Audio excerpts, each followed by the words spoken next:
So, finally నేను గూడా 'Ram Charan' 'Peddi' movie అయితే మార్నింగ్ 7:20 అరౌండ్ 7:20 షోకి వెళ్ళడం జరిగింది. సో, మూవీ చూసొచ్చాక నాకేమనిపించిందో మీతో షేర్ చేసుకోబోతున్నా. So, let's talk about the 'Peddi' 'Ram Charan'. So, movie concept తీసుకున్నది దేని మీదంటే బేస్ చేసుకుని మేజర్ స్టోరీ ఏంటంటే ఒక అన్‌ఐడెంటిఫైడ్ పీపుల్, ఒక అన్‌ఐడెంటిఫైడ్ ఒక ఊరు, ఒక గ్రామం, ఒక పూర్ విలేజ్. అక్కడ ఏ గుర్తింపు లేని మనుషులు, ఏ గుర్తింపు లేని ఆ ఊరు. సో, ఇండియాలోనే ఉంటూ వాళ్ళకి ఏ గుర్తింపు, ఒక ఆధారు, రేషన్ కార్డు, లైక్ మనలాగా వాళ్ళకేం ఉండవు. సో, అలాగే అక్కడ నివసిస్తున్న ఆ ప్రజల్లోనే 'రామ్ చరణ్' అనమాట 'పెద్ది'. సో, 'రామ్ చరణ్' అక్కడ ఉన్న ఊర్లో వీళ్ళందరూ ఒక కూలీలు. సో, 'రామ్ చరణ్' కూడా అలాగా ఒక పని చేసుకుంటూ అతనికి స్పోర్ట్స్ మీద బాగా ఇంట్రెస్ట్. క్రికెట్ మ్యాచ్‌లు ఆడడం గానీ, ఏవైనా ఇంకా క్రికెట్ అంటే చాలా ఇంట్రెస్ట్. దాని మీద ఇంక వేరే ఏ స్పోర్ట్స్, గేమ్స్ ఏవైనా దాంట్లో 'రామ్ చరణ్‌కి' అన్నది చాలా ఇంట్రెస్ట్. సో, ఆ ఫస్ట్ హాఫ్ అంతా కూడా స్క్రీన్ ప్లే అన్నది అలా వెళ్తూ ఉంటది. సో, ఫస్ట్ హాఫ్ కూడా బానే ఉంటుంది. మరి తీసి పారేయాల్సినంత ఏం లేదు. ఫస్ట్ హాఫ్ అంతా కూడా అలా బానే ఎళ్తుంది. 'జాన్వీ కపూర్' గారు ఎంట్రన్స్ ఉంటది. ఓకే. నాకైతే అంటే కంపేర్ చేసి మాట్లాడకూడదు. కానీ నాకెందుకో 'రంగస్థలంలో' సమంత గారు చేసిన రోల్ ఏదైతే ఉందో దాన్ని రీచ్ అవ్వలేకపోయింది. ఏదైతే 'రంగస్థలంలో' 'రామ్ చరణ్' అండ్ సమంత గారి వాళ్ళిద్దరిది ఒక కాంబినేషను, యాక్టింగ్ గాని, సమంత గారి యాక్టింగ్ గాని, ఆహ్, డైలాగ్స్ కానీ ఎలా అయితే ఉంటాయో ఆ స్లాంగ్ అది 'జాన్వీ కపూర్' గారికి అంత సూట్ అవ్వలేదని నా ఒపీనియన్. నా పర్సనల్ ఒపీనియన్. మరి మిగతా వాళ్ళ సంగతి ఏంటో నాకు తెలీదు. 'జాన్వీ కపూర్' గారి ఫ్యాన్స్ ఎవరైనా ఉంటే మాత్రం నేనేం చేయలేను. నాకైతే అనిపించలేదు. ఓన్లీ ఫర్ ఎక్స్‌పోజింగ్, లైక్ అలా అలా చూపించుకోవడానికే సరిపోయింది గానీ పెద్దగా నాకైతే అనిపించలే. ఆ స్లాంగ్ ఏదైతే ఆవిడ తెలుగు రాదు కాబట్టి డబ్బింగ్ చెప్పాలి కాబట్టి ఆ తెలుగు డబ్బింగ్ కూడా ఆ స్లాంగ్ ఆవిడకి తెలుగులోది అంతగా సూట్ అవ్వలేదు. అంత మ్యాచ్ అవ్వలేదు అని నా ఒపీనియన్. అండ్ ఇంకా 'Ram Charan' one man show అని చెప్పొచ్చు ఈ మూవీకి. అండ్ రిమైనింగ్ క్యారెక్టర్స్ 'జగపతి బాబు' గారి రోల్ ఉంటుంది ఇందులో. నేను ఎక్స్‌పెక్ట్ చేయలేదు నిజంగా. 'రంగస్థలం' తర్వాత మంచి రోల్ పడింది 'జగపతి బాబు' గారికి ఈ సినిమాలో. నాకు నిజంగా నేను చాలా బాగా కనెక్ట్ అయ్యాను. 'జగపతి బాబు' గారిని ఆ గెటప్‌లో, ఆ మేకప్‌లో చాలా బాగా చూపించారు. అండ్ 'జగపతి బాబు' గారి యాక్టింగ్ కూడా చించి అవతలారేశారు. ఒక దగ్గర చాలా బాగా కనెక్ట్ చేస్తది 'జగపతి బాబు' గారి యాక్టింగ్. కానీ కొన్ని సీన్స్ అంటే సెంటిమెంట్ ఉంటుంది గానీ, మనం కొంచెం అక్కడేదో మిస్ అయినట్టుగా అన్న ఫీలింగ్ అయితే కలుగుతది. బికాజ్ ఆఫ్ ఆహ్, మన తెలుగులో చాలామంది ఉన్నారు గానీ, వాళ్ళనెవరిని పెట్టకుండా కొంతమందిని బయట నుంచి హిందీ వాళ్ళని, కొంతమందిని వేరే వేరే వాళ్ళని పెట్టడం అయితే జరిగింది. సో, అందువల్ల అక్కడ కొంచెం దానివల్లే ఆ సెంటిమెంట్ ఏదైతే వర్కౌట్ అవ్వలేదని చాలామంది ఒపీనియన్. అండ్ నేను చూశాను కాబట్టి నా ఒపీనియన్ కూడా అదే. వాళ్ళ ప్లేస్‌లో మన వాళ్ళు ఎవరినైనా పెట్టి ఉండుంటే 'సత్య' గారు ఉన్నారు. 'రామ్ చరణ్' గారు వెనకాతలే ఉంటారు గానీ 'సత్య' గారిని ఈ మూవీలో మాత్రం సరిగ్గా ఉపయోగించుకోలేదని నా ఒపీనియన్. అది కనిపిస్తూ ఉంటది ఎలాగో. ఎందుకంటే 'సత్య' గారు ప్రీవియస్ 'హనుమాన్' మూవీలో మంచి కామెడీ ఉంటది ఆయనది. ఆయన్ని పోనీ ఎంటర్‌టైన్‌మెంట్ కిందైనా వాడుకునుంటే బావుండేది. వాడుకోలేకపోయారు. సో, కామెడీ కూడా మూవీలో పెద్దగా ఎక్స్‌పెక్ట్ చేయొద్దు. మూవీలో కామెడీ ఏమి ఉండదు. అంతా ఒక స్పోర్ట్స్ మీద గానీ, 'రామ్ చరణ్' గారి మీదే వన్ మ్యాన్ షో సినిమా అంతా కూడా. ఫస్ట్ హాఫ్ అంతా కూడా అలా వెళ్తూ ఉంటది. 'జాన్వీ కపూర్' గారు అండ్ ఊర్లో సమ్ పాలిటిక్స్ మీద, అండ్ 'రామ్ చరణ్' గారు గేమ్స్, ఇలా అన్నీ వెళ్తూ ఉంటాయి. అండ్ సెకండ్ హాఫ్ ఎప్పుడైతే స్టార్ట్ అవుతదో 'రామ్ చరణ్' గారిని ఇంకొక రూపం చూస్తారు. అదే నెక్స్ట్ లెవెల్‌కి తీసుకెళ్తుంది సినిమా. కొన్ని సీన్స్ ఉంటాయి. అవి మనం స్పాయిలర్ చేయకూడదు కాబట్టి నేను చెప్పను. చూడని వాళ్ళు ఎవరైనా ఉంటే సినిమా చూసాక మీకే తెలుస్తది.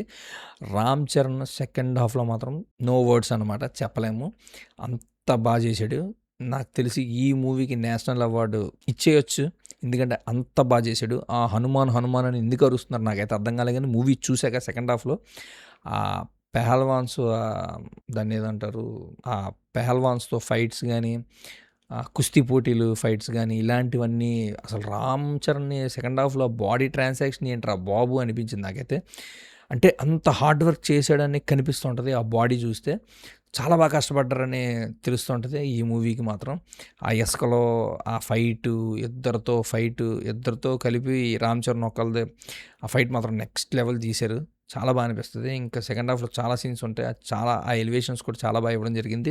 మైనస్ ఏంటంటే ఈ ఎవరైతే హిందీ యాక్టర్స్ కొంతమంది ఉన్నారో, తర్వాత ఈ వేరే వేరే స్టేట్స్‌లో నుంచి వేరే వేరే దాంట్లోంచి తీసుకున్న కొన్ని మన తెలుగు వాళ్ళు కాకుండా వేరే వాళ్ళు పెట్టుకున్న క్యారెక్టర్స్ ఏవైతే ఉన్నాయో మన తెలుగు డబ్బింగ్ వాళ్ళకి కరెక్ట్గా సింక్ అవ్వలేదు. సో అక్కడ కొంచెం డిసప్పాయింట్మెంట్ అనిపించింది. నాకైతే కరెక్ట్గా అనిపించలేదు. ఏదైతే స్టార్టింగ్ రామ్ చరణ్ గారు ఎంట్రన్స్ క్రికెట్ గ్రౌండ్లోకి ఎంటర్ అవుతారో అక్కడ ఒక క్యారెక్టర్ ఉంటాడు బౌలింగ్ వేసేవాడు. ఆడికి అతనికి మన తెలుగు లాంగ్వేజ్కి మన తెలుగు డబ్బింగ్ అక్కడ లిప్ సింక్ అవ్వదు. అండ్ ఇంకొక మన సలార్లోని ఒక క్యారెక్టర్ ఉంటుంది, అతనిది కూడా కరెక్ట్గా సింక్ అవ్వదు. ఆ తెలుగు స్లాంగ్ ఏదైతే యాస ఉంటుందో ఆ యాస అన్నది కరెక్ట్గా సింక్ అవ్వదు. చాలామందికి అలాగే మన యానిమల్ మూవీలోని ఎలివేషన్స్ ఇచ్చే ఒక ఆయన ఉంటాడు, ఆయన పేరు గుర్తు రావట్లేదు, అతను ఉంటాడు, అతనిది మంచి రోల్ ఉంది. కానీ ఆ లిప్ మూమెంట్ మన తెలుగు ఏదైతే ఉందో ఆ లిప్ మూమెంట్ సింక్ అవ్వదు. అక్కడే డిసప్పాయింట్ అనిపిస్తుంది కొంచెం. అందుకే అక్కడ ఎమోషనల్ అయినా సెంటిమెంట్ అయినా వర్కౌట్ అవ్వలేదు కొంచెం దీనివల్లే. అదే మన తెలుగులో టాలీవుడ్ ఇండస్ట్రీలో ఉన్న ఆర్టిస్టులని తీసుకొచ్చి పెట్టుకుని ఉండుంటే అది నిజంగా ఇంకా చాలా బాగా వచ్చేది అవుట్పుట్. ఇంకా విఎఫ్ఎక్స్ మరి 300 crores 350 crores బడ్జెట్ మూవీలో ఇంకా మరి బుచ్చిబాబు గారు మరి దాని మీద ఇంట్రెస్ట్ చూపించలేదు ఏంటో మనకు తెలియదు. కానీ ఆ ట్రైన్ సీన్స్ కానీ ఆ ట్రైన్ వెళ్ళే విధానం కానీ ఆ కొండలు ఆ వాటర్ ఫాల్స్ ఏంటో మరి హనుమాన్ మూవీ తీసుకుంటే శాంపుల్కి అది చిన్న సినిమా అయినా ఎంత బాగా గ్రాఫిక్స్ కానీ ఇవన్నీ బాగా చూపించడం జరిగిందో అంత తక్కువ బడ్జెట్లోనే అంత విఎఫ్ఎక్స్ని బాగా చూపించడం జరిగింది. అలాంటిది రామ్ చరణ్ గారు ఎంత పెద్ద హీరోని పెట్టుకొని విఎఫ్ఎక్స్ని ఎందుకు ఎంత వరస్ట్గా చూపిస్తారో నాకైతే అది ఇప్పటికీ అదే రోత పుడుతూ ఉంటుంది. కొంచెం ఆ ట్రైన్ సీన్ కానీ ఒక ట్రైన్ సీన్ ఉంటుంది ఒకటి, జగపతి గారిని హిట్ చేసుకుని వెళ్ళిపోవడం అది కొన్ని ఉంటే సారీ ఫర్ దట్. స్పాయిలర్ ఏమైనా చెప్పుంటుంటే మరి ఏమనుకోవద్దు. సో అది కొన్ని విఎఫ్ఎక్స్ మాత్రం నాకైతే నచ్చలేదు. సో ఇది ఒక మైనస్ మూవీలో. మన తెలుగు డబ్బింగ్ జాన్వీ కపూర్ కానీ మిగతా హిందీ యాక్టర్స్ కొంతమంది ఎవరైతే ఉన్నారో యాక్ట్ చేశారో అతనికి కానీ కొంతమంది క్యారెక్టర్స్ కానీ మన తెలుగు డబ్బింగ్ లిప్సింగ్ అయితే అవ్వలేదు. సో ఇది ఒకటి, రెండోది మైనస్. మూడోది వచ్చి ఇంకా ఫస్ట్ హాఫ్లో కొంచెం ల్యాగ్ అనిపిస్తుంది అక్కడక్కడ, కానీ పర్వాలేదు. ఇంకా సెకండ్ హాఫ్ వచ్చేసరికి మాత్రం Ram Charan next level performance ఉంటుంది అందులో, నో డౌట్. సో ఫ్యామిలీ అందరూ వెళ్ళి చూడగలగ సినిమా ఏది, నో డౌట్. అందులోని మాస్, అటుపక్క క్లాసు, ఇటుపక్క పెద్దవాళ్ళు చిన్నవాళ్ళు అందరికీ నచ్చుతుంది. రామ్ చరణ్ యాక్టింగ్ మాత్రం సెకండ్ హాఫ్లో నేను ఎంత చెప్పిన తక్కువే, అది మీరు వెళ్ళి చూడండి. చాలామంది ట్రోల్స్ చేస్తున్నారు ఏంటిది ఇలాగ ఉంది అలాగ ఉంది అని చెప్పి. కాదు, మీరు మీ కళ్ళతోటి మీరు వెళ్ళి సినిమా చూడండి, తర్వాత మీరు మాట్లాడండి. తర్వాత నా వీడియో ఎవరైనా చూస్తే మాత్రం ఒకసారి నేను చెప్పింది తప్ప కరెక్టా అది మీరే డిసైడ్ చేసుకోండి. నా ఒపీనియన్ నేను చెప్తున్నాను, నాకైతే సినిమా చాలా బాగా నచ్చింది. సెకండ్ హాఫ్ మాత్రం నెక్స్ట్ లెవెల్ తీసుకెళ్ళిపోయింది. Based on one man show Ram Charan అంతే, ఇంకేం లేదు. జాన్వీ కపూర్ని పెట్టారు కానీ వేస్ట్ అంతే, ఇంకేం లేదు. జాన్వీ కపూర్ క్యారెక్టర్, జగపతి బాబు గారి క్యారెక్టర్ మాత్రం సూపర్. మూవీలో మాత్రం తీశారు, చాలా బాగా చేశారు. రిమైనింగ్ క్యారెక్టర్స్ కూడా అందరూ చాలా బాగా చేశారు. అండ్ ఏదైతే స్టార్టింగ్ మనకి చూపించారో హిందీ యాక్టర్, ఆయనది కూడా చాలా బాగా అనిపిస్తుంది. ఆయన ట్రావెల్ చేస్తూ అక్కడ విలేజ్లో ఉన్న ఒక ఆయన కొండలెక్కించుకుని రామ్ చరణ్ గురించి చెప్తూ అలా పైకి ఎక్కించి తీసుకెళ్ళి ఆయనది బాగుంటుంది. లాస్ట్ వరకు ఆయన ఉంటాడు. సో లాస్ట్లో క్లైమాక్స్లో కూడా ట్విస్ట్లు ఉంటాయి కొన్ని, చాలా బాగా అనిపిస్తాయి, అవి చాలా బాగా కనెక్ట్ అవుతాయి. సో ఫైనల్గా సినిమా అయితే బాగుంది, అందరూ వెళ్ళి చూడొచ్చు, ఖచ్చితంగా చూడండి. థియేటర్లో మాత్రం పిల్లలు కూడా ఎంజాయ్ చేస్తారు. ఏదైతే క్రికెట్ మ్యాచ్ కానీ ఆ స్పోర్ట్స్వి తర్వాత కొన్ని ఉంటాయి సెకండ్ హాఫ్లో, మీరే చూస్తే మీకే అర్థం అవుద్ది. సో నేను స్పాయిల్ చేయడం ఇష్టం లేదు కాబట్టి నేను చెప్పను. సో ఖచ్చితంగా అయితే సినిమా అయితే చూడండి, నాకైతే చాలా బాగా అనిపించింది. సెకండ్ హాఫ్ అయితే మాత్రం ఫస్ట్ హాఫ్ యావరేజ్.